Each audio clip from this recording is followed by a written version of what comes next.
I learned early that in my family, volume mattered more than accuracy. My father liked rooms where his voice carried.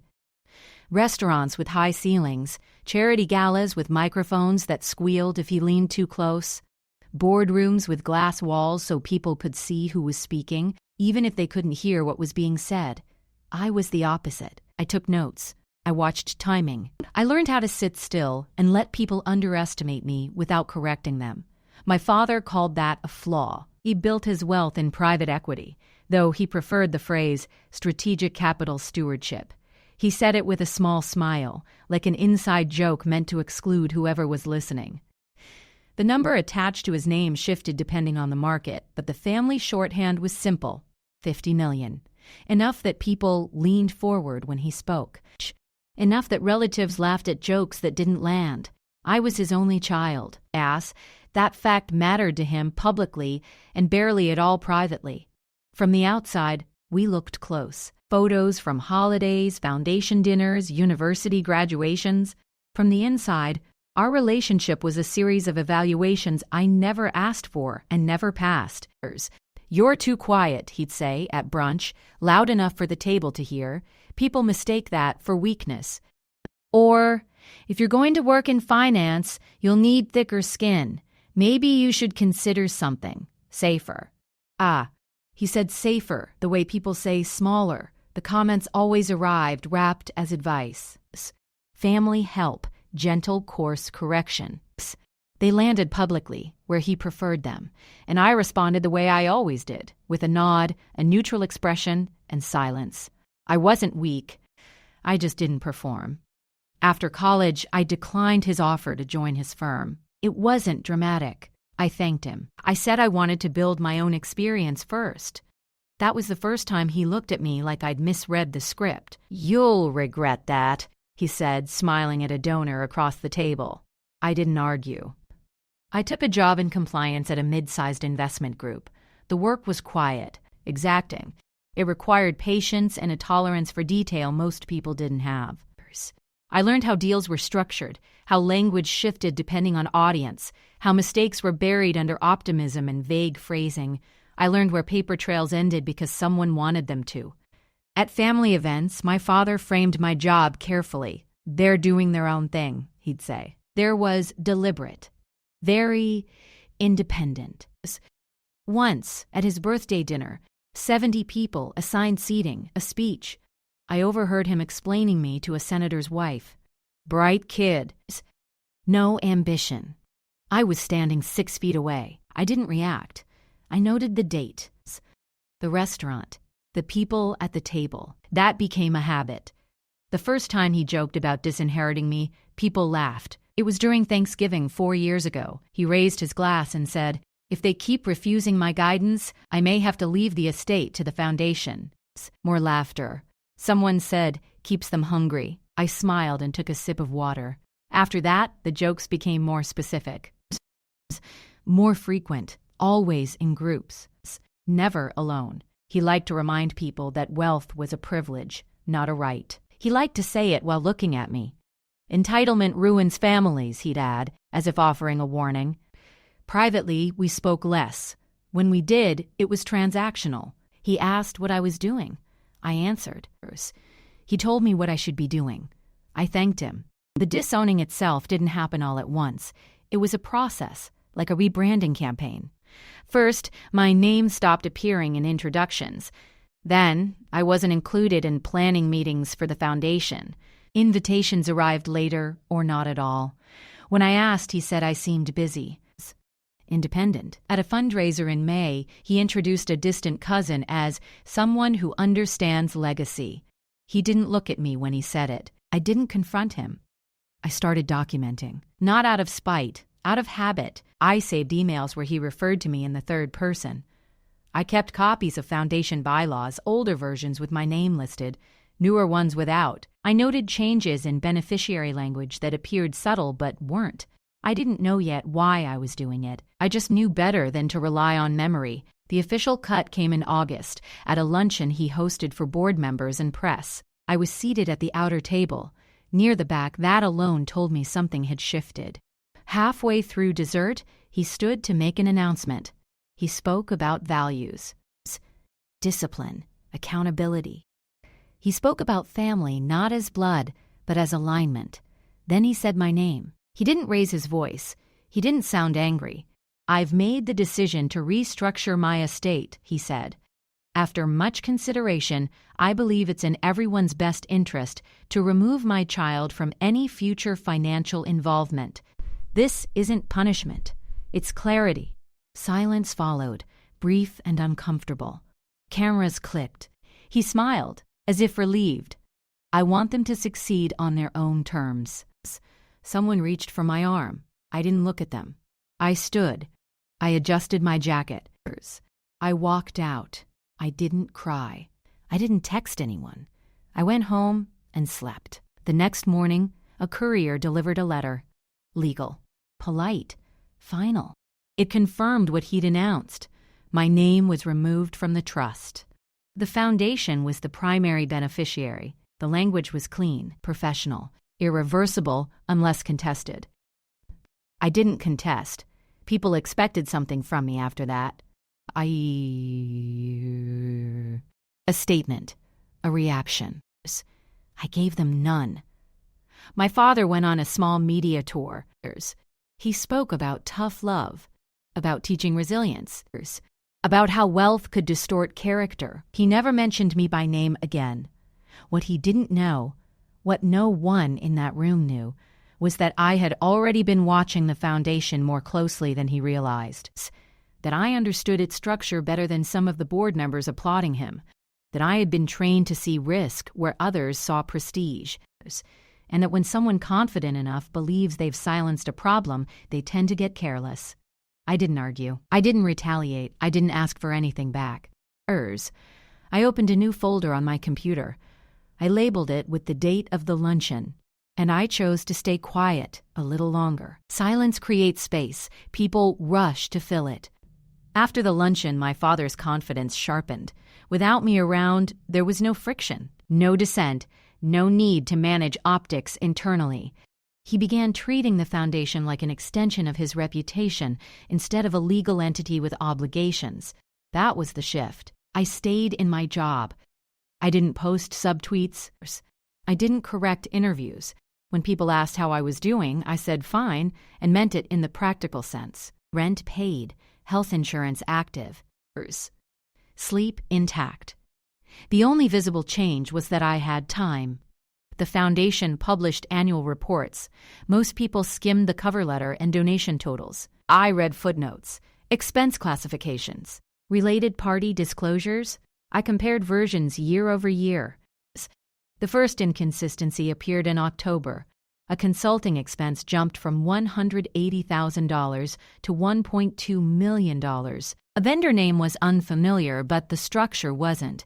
It was an LLC registered 3 months earlier, based in Delaware. No website, no staff listed. I searched the registry. The registered agent matched one I'd seen before, tied to a private holding company my father used for personal investments. That alone wasn't illegal. Foundations outsource work. Families overlap businesses. It was sloppy, but not criminal. I saved the report. November brought a board announcement.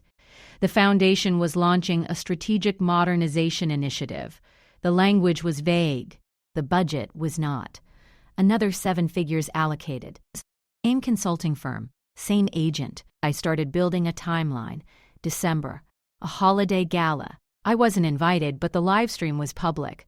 I watched my father on stage thanking donors, praising transparency, joking about how careful they were with funds. Applause followed each line. I paused the video when the logo for the consulting firm appeared on a slide behind him. I took a screenshot. In January, a junior compliance officer I used to work with called me. We weren't close, but we were precise. They asked if I was busy. I said no. They didn't mention my father. They didn't need to. There's chatter, they said, about governance practices. Your name came up. I asked how. Someone remembered your last name from an old document? I thanked them. I didn't ask for favors. I asked what they were hearing. They told me about a whistleblower inquiry that hadn't gone anywhere. about concerns raised quietly and dismissed loudly, about how foundations with strong public reputations often benefited from doubt. After the call, I pulled the foundation's Form 990 filings for the last 5 years. I cross-referenced compensation, grants, and vendor payments. I noted where categories shifted, where descriptions changed without explanation. Patterns emerged.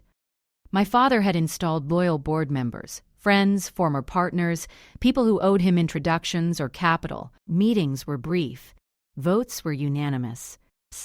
Oversight was treated like a courtesy. The more I read, the clearer it became. The foundation wasn't being looted. It was being used. Expenses justified by mission statements that bent easily. Consulting fees that flowed back into private ventures through layered entities. Loans classified as program-related investments that never returned. It was sophisticated enough to avoid headlines, casual enough to leave fingerprints. I didn't move. I didn't warn anyone. I kept collecting. In February, my father announced a partnership with a European nonprofit. The press release praised global impact. The numbers were impressive. The structure was familiar. The European nonprofit shared an address with a holding company tied to one of my father's longtime associates. I checked incorporation dates. They were recent. Too recent. I added another column to my spreadsheet. By March, I had enough to see the outline, but not enough to prove intent. That mattered.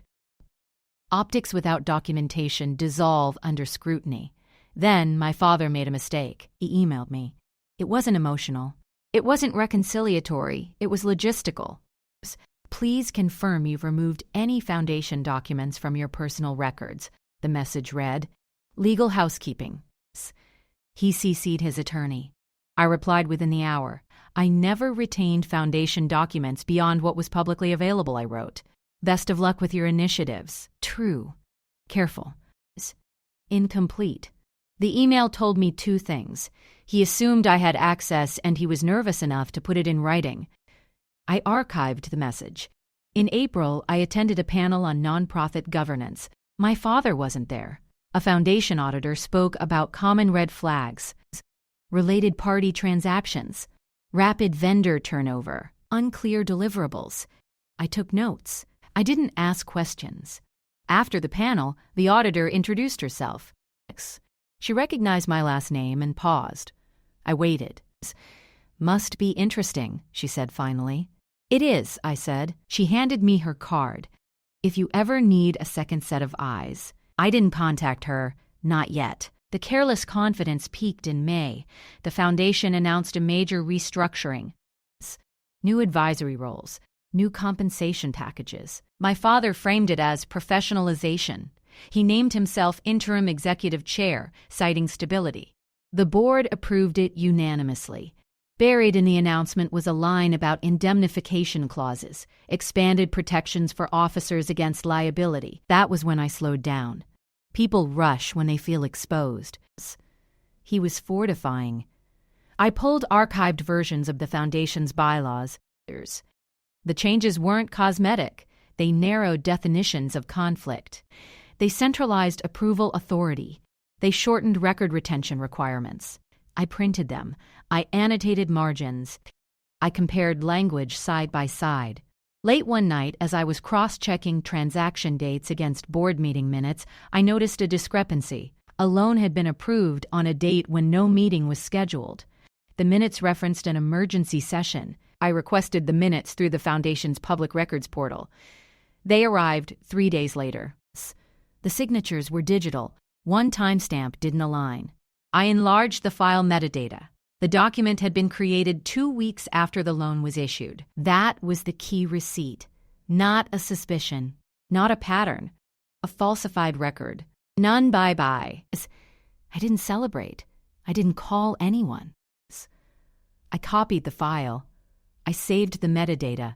I backed it up in 3 places. Then I closed my laptop and went to bed. Because once something like that exists, the timing matters more than the truth. And I knew exactly where my father planned to stand next. The invitation arrived in June. Subject line, Legacy in Action, the Future of Ethical Capital. It was a private event held at the Downtown Museum's new wing. Invitation only. Donors, regulators, press. The foundation's logo sat cleanly in the header. My father's name was centered beneath it, followed by his title, keynote speaker. I wasn't on the guest list. That didn't matter. The event was designed to cement something, a transition, a narrative.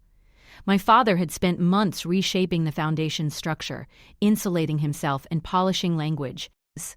This was the public seal. I read the agenda carefully. A panel discussion on transparency. A presentation of the Foundation's 5-year impact report. A live Q&A with questions curated in advance. I didn't rush. When? First, I finalized the timeline. Every transaction tied to a date. Every date tied to a document. I added screenshots, filings, emails, bylaws, archived web pages. I labeled everything plainly. No commentary. Just facts. Then I called the auditor. She listened without interruption. When I finished, she asked for access to the documents. I shared a limited folder. She reviewed it over 3 days. On the 4th day, she emailed me 2 words. This holds. That was enough. I contacted the compliance officer, who had called me months earlier. I asked if their organization had an anonymous reporting channel. They said yes. I submitted a report. I attached nothing. I cited nothing. I referenced public disclosures and dates. It triggered an internal flag. Quietly. I didn't follow up. The week before the event, my father gave an interview. He spoke about legacy as responsibility, about how removing me from the estate had been the hardest but most necessary decision of his life. He said it calmly. People praised his courage.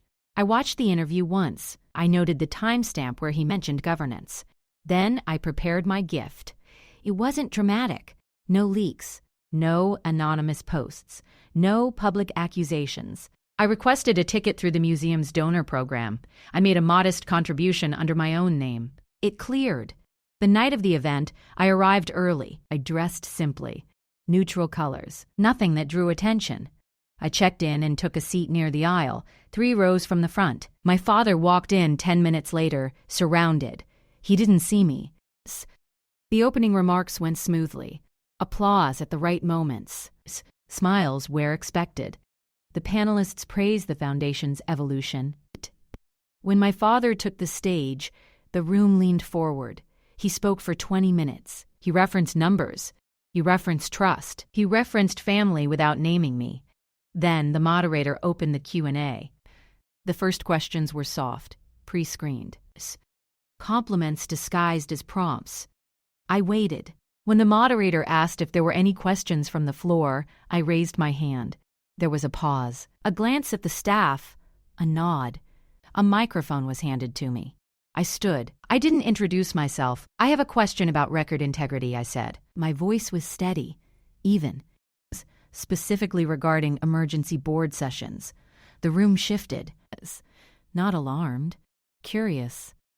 My father looked at me then. His expression didn't change. He smiled. Of course, he said. Transparency is important. I continued. On March 14th, the Foundation issued a program-related loan, approved in an emergency meeting. Could you clarify why the meeting minutes were created on March 28th? Silence. My father didn't answer immediately. He glanced at the moderator, then back at me.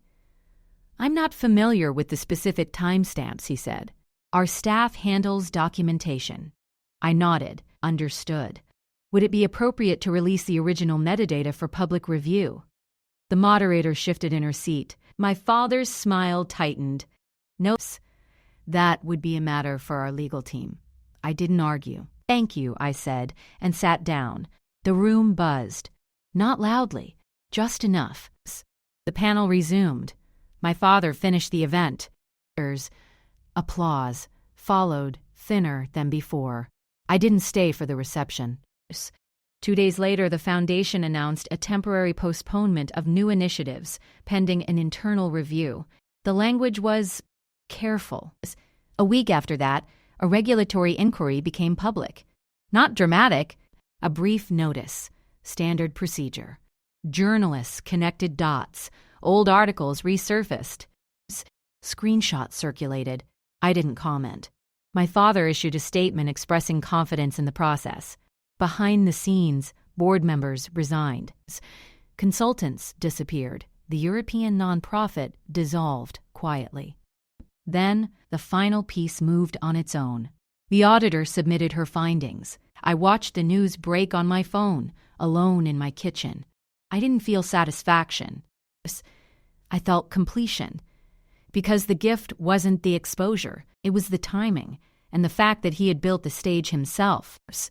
The inquiry didn't arrive with sirens or headlines. It arrived as a letter. Plain envelope. Federal return address. The kind that doesn't explain itself because it doesn't have to. My father received his on a Tuesday. I know, because he called me that afternoon for the first time in almost a year. I let it ring. He didn't leave a message. By Thursday, the Foundation's website replaced its mission statement with a notice. Operations temporarily suspended pending review. Donor comments were disabled.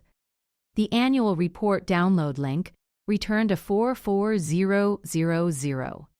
Still, no accusations, no conclusions, just process. That was the hardest part for him.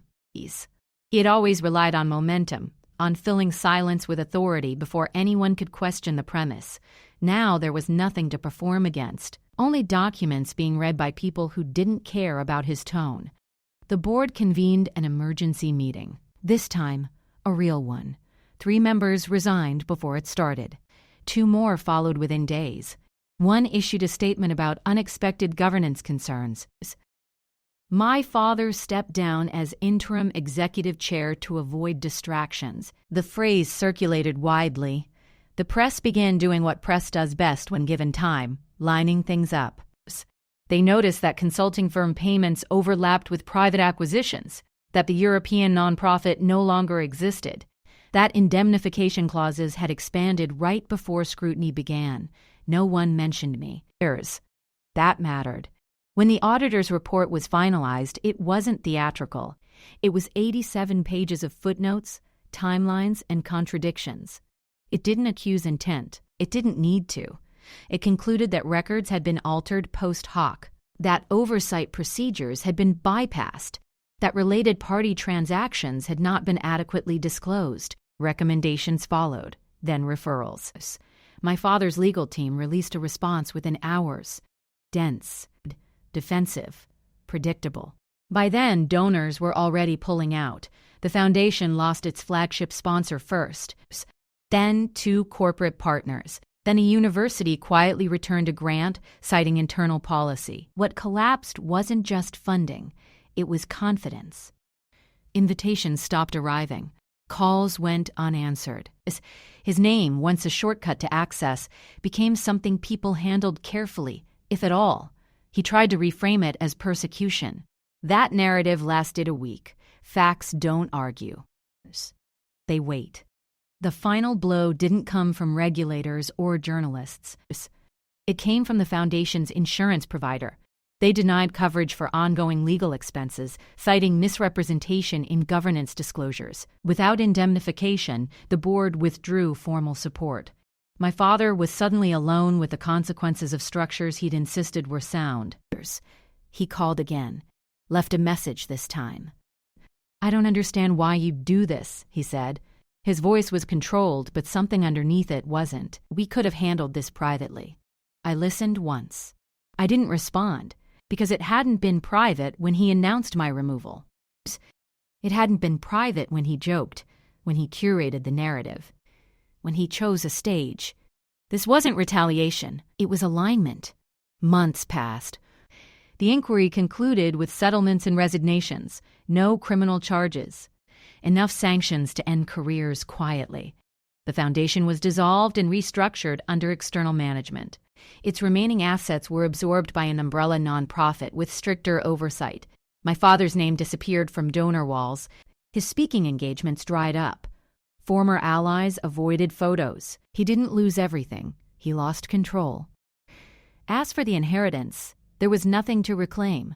I hadn't wanted it back. I moved apartments, changed my numbers, took a role advising on nonprofit compliance, contract-based, quiet work. Clear boundaries. Once, at a conference, someone asked if I was related to him. I said yes, past tense. They nodded. We discussed filing requirements. That was it. I never confronted him. Never demanded an apology. Never corrected the record publicly. I didn't need to. The gift I gave him wasn't exposure or punishment. It was permanence. He had spent decades shaping how he was seen. I gave him a version of reality that didn't respond to charisma or volume, one that didn't bend when spoken to confidently. Receipts don't raise their voice, they just stay. I built a life that didn't require proximity to power to feel stable. I learned where my limits were and kept them intact. I stopped attending events where silence was mistaken for consent. When people ask how I handled being disowned, I tell them the truth. I listened. I waited. I documented. And when the moment came, I let the facts speak to the people who mattered. That was enough.